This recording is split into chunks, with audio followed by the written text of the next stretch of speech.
Bonjour à tous et à toutes.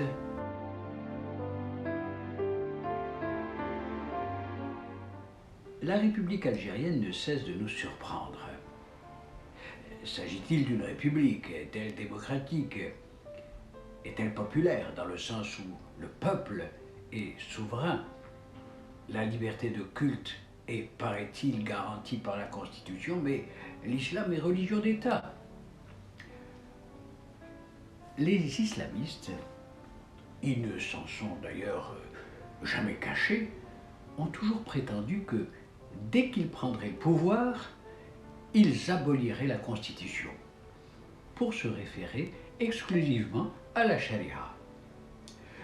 D'ailleurs, les lois votées au Parlement ne sont pas reconnues par les partis islamistes qui pourtant n'hésitent pas à faire appel à la justice en déposant des plaintes auprès des tribunaux.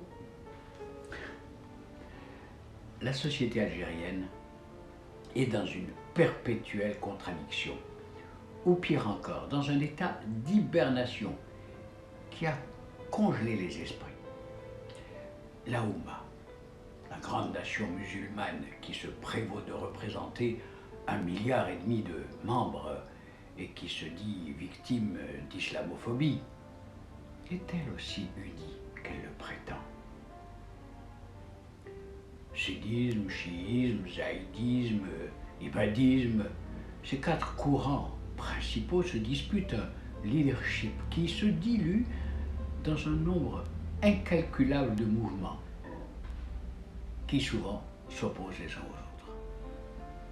Des milliers, des millions de morts, victimes de leurs frères en religion, des humiliations systématiques légalisées par des fatwas gribouillés à la hâte, des humains réduits à l'esclavage, des bébés séparés de leur mère, des femmes violées, des gorges tranchées par des hommes qui ne cessent d'invoquer un code d'honneur, des zones dévastées, des pays ruinés, des sociétés traumatisées, des enfants aux yeux hagards.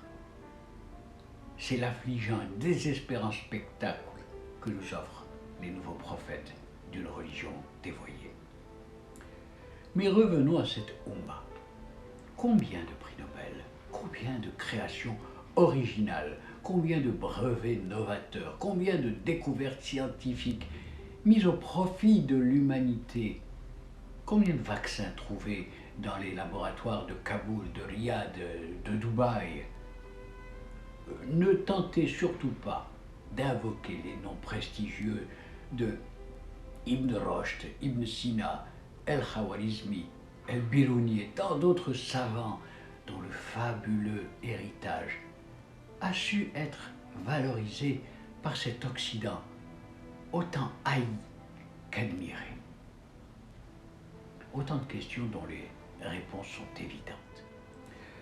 Beaucoup disent que l'islam doit être réformé.